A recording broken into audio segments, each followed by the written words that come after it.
दो भागों के इस लेख के पहले भाग में सद्गुरु सपनों के स्वभाव के बारे में बताते हुए समझा रहे हैं कि किस तरह हमारे सपने हमारे कर्मों से जुड़े होते हैं। दो भागों के इस लेख के पहले भाग में सद्गुरु सपनों के स्वभाव के बारे में बताते हुए समझा रहे हैं कि किस तरह हमारे सपने हमारे कर्मों से जुड़े होते हैं।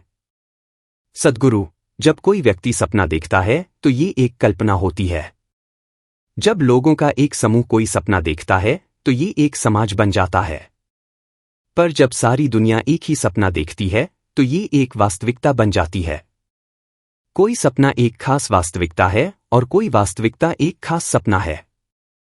सपने के बारे में सबसे अच्छी बात यह है कि जब आप जागते हैं तो ये खत्म हो जाता है। और तथाकथित वास्तविकता के साथ भी यही है, जब आप जागते हैं तो ये खत्म हो जाती है। जब आप सो रहे हों तब अगर आपके शरीर के मापदंडों को चिकित्सा विज्ञान के नजरिए से देखा जाए तो आपका शरीर कुछ निचली दशा में होता है, नहीं तो आप ध्यान भी कर रहे हो सकते हैं।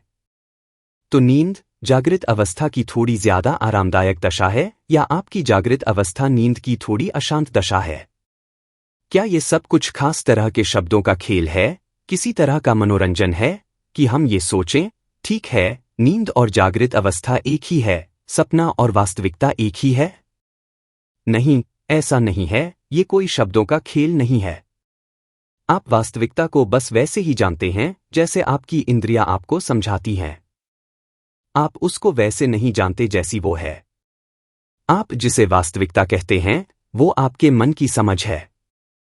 आप जिसे सपना कहते हैं वो भी आपके मन की समझ है। आपके मन में जो कुछ भी होता है वो अलग तरह की समझ है। हम इसे मनोवैज्ञानिक वास्तविकता कह सकते हैं। ज्यादातर लोगों के सपने उनकी विचार प्रक्रिया से ज्यादा शक्तिशाली होते हैं। दुर्भाग्य से वे अपने ज्यादातर सपनों को याद नहीं रखते। कर्म बंधनों का खुलना। जीवन की प्रक्रिया को इस तरह समझा जा सकता है कि पहले जो कुछ किया जा चुका है ये उसी का खुलना है। हम जब कहते हैं आपका जीवन जिस तरह से है वो आपके कर्मों की वजह से है, तो इसका मतलब बस ये है कि आपका जीवन बस उन चीजों का खुलना ही है जो पहले की जा चुकी हैं। पर यह भी हो सकता है कि आपके जीवन की परिस्थितियां आपके कर्मों के साथ बहुत अच्छी तरह से न भी जुड़े। अगर आप आंखें खुली रखकर सपना देखने की कोशिश कर रहे हैं और उस सपने को देखने के लिए आप संसार का सहयोग चाहते हैं, तो आपके जीवन में यह एक निराशाजनक स्थिति होगी, क्योंकि ये दुनिया आपके सपने के साथ कोई सहयोग नहीं करेगी। उनके पास उनके खुद के सपने हैं। अपने सपने में आप जिस तरह से खुलना चाहें उसके लिए एक सहयोगी वातावरण तैयार कर लेते हैं।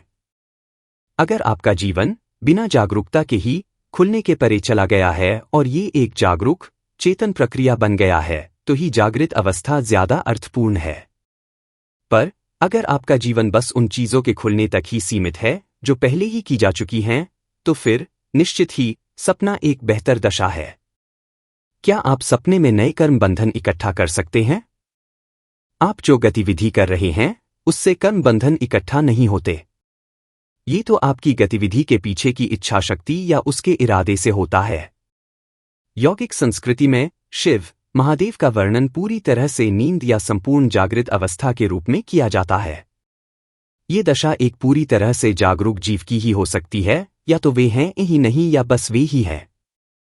उनके लिए कोई बीच की वास्तविकता नहीं होती, क्योंकि अगर खुलने के लिए कुछ है ही नहीं तो सिर्फ पूरी स्थिरता और जागृति ही होगी। कोई सपने की दशा नहीं होगी। मैं जब सपने की बात करता हूं तो सिर्फ उन दृश्यों की बात नहीं कर रहा जो आपकी नींद की अवस्था में होते हैं।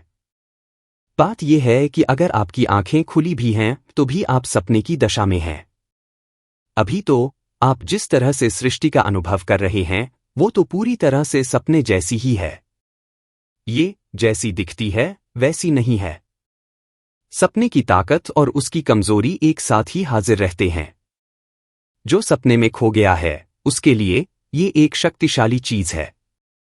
जो इसको थोड़ी सी दूरी से देख रहा है उसके लिए ये एक कमजोर सी चीज है। ये बस इस बात पर निर्भर है कि आपने सपने की तुलना में अपने आप को किस जगह रखा है। तो क्या आप सपने में नए कर्म बंधन इकट्ठा कर सकते हैं? आप जो गतिविधि कर रहे हैं उससे कर्म बंधन इकट्ठा नहीं होते। ये तो आपकी गतिविधि के पीछे की इच्छा शक्ति या उसके इरादे से होता है। क्या किसी सपने में आपका कोई इरादा हो सकता है? क्या आप यह तय कर सकते हैं, आज मैं इस तरह का सपना देखूंगा? नहीं। सपने में कोई इच्छा शक्ति नहीं होती। तो सपना बस खुलने की एक प्रक्रिया है। दिन भर में भी ज्यादातर आप जो कुछ कर रहे हैं वो बस पहले की जा चुकी बातों का खुलना ही है। आपका गुस्सा, आपकी महत्वाकांक्षा, आपकी हताशा, आपका प्रेम, आपकी करुणा, आपकी नफरत, ये सब ज्यादातर आपके कर्मों का खुलना ही है, न कि उनका किया जाना। आप इसको तभी समझ सकेंगे जब आप इसे रोकने की कोशिश करेंगे। मान लीजिए कल आप किसी पर बहुत ज्यादा गुस्सा हो गए और आज आपने पक्का कर लिया है, मैं इस व्यक्ति पर अब गुस्सा करना नहीं चाहता। पर जब आप उससे मिलेंगे तो आप देखेंगे कि आप फिर से उस पर गुस्सा हो जाएंगे।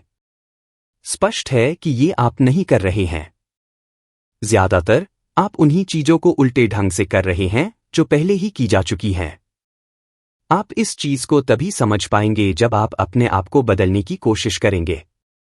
कर्मों की प्रक्रिया का इस तरह खुलना इतना वास्तविक लगता है जैसे कि आप खुद इसे कर रहे हों। जब हम कर्म की बात करते हैं तो इसका मतलब है कि ये आपका ही किया हुआ है। जब किसी को ऐसा लगता है कि जो कुछ वो कर रहा है वो उसे अपनी मर्जी से कर रहा है तो वह मूल रूप से अज्ञानता की दशा में है। अपने में कोई रुचि न होना। एक श्लोक है जो कहता है, हे महादेव, ये सब आप ही हैं, आप ही हैं। मैं जो गड़बड़ कर रहा हूं वो मेरे मन की करतूत है। जो भी काम मैं कर रहा हूं वो मेरा शरीर कर रहा है, मैं कहाँ हूं? मैं तो हूं ही नहीं, ये सब आपका है। अगर कोई सच्चा भक्त ऐसा कह रहा है तो ये आत्मज्ञान की बहुत सुंदर अवस्था है, पर अगर आपका मन ये कह रहा है तो ये बहुत खराब स्तर की चालाकी है। ज्यादातर लोगों ने ये सीख लिया है कि जब भी कुछ ऐसा होता है जो उनकी पसंद का नहीं है तो वे उसकी जिम्मेदारी किसी दूसरे पर डाल देते हैं। पर जब आप अपनी पसंद की चीज भी दूसरे को देने को तैयार हों और वो भी जो आपकी पसंद का नहीं है, आपकी सफलता और असफलता दोनों, तो फिर ये ठीक है। अगर अपनी खुशहाली और बदहाली दोनों ही आप किसी को दे रहे हैं तो ये ठीक है। अगर आप सिर्फ अपने दुख, अपनी बदहाली देना चाहते हैं, अपने सुख, अपनी खुशहाली नहीं, तो आप किसी के साथ एक खराब सौदा करने की कोशिश कर रहे हैं। कोई बेवकूफ ही आपका ऐसा सौदा स्वीकार करना पसंद करेगा। मंदबुद्धि व्यक्ति अपने खुद के फायदे के बारे में सबसे ज्यादा स्पष्ट होता है। सिर्फ जब मनुष्य ज्यादा से ज्यादा बुद्धिमान होता जाता है तो वह अपने हितों के बारे में कम चिंतित रहता है। व्यक्ति जितना ज्यादा मंदबुद्धि होता है वो उतना ज्यादा अपने फायदे की चिंता करता है, ज्यादा सोचता है। क्या आपने इस बात पर ध्यान दिया है? अपने आप में सीमित स्वयं में ही रुचि लेना, उसके फायदे के बारे में ही सोचना एक बेवकूफी भरी बात है। किसी व्यक्ति के व्यक्तिगत स्तर पर और सारी मानवता के लिए भी ये एक दुखदायी नुकसान है। जब उसे ब्रह्मांड की भव्यता में ज्यादा रुचि लेनी चाहिए तो वो बस एक छोटे से व्यक्ति खुद में रुचि ले रहा है जिसकी कोई कीमत नहीं है। जब बुद्धिमत्ता का दायरा बढ़ता है और वो अलग अलग चीजों को देखना शुरू करता है तो मनुष्य सिर्फ अपने हितों के बारे में नहीं सोचता। अगर किसी की बुद्धिमत्ता सही ढंग से खिलती है तो उसको अपने आप में कोई रुचि नहीं होती, वो अपने फायदे की नहीं सोचता।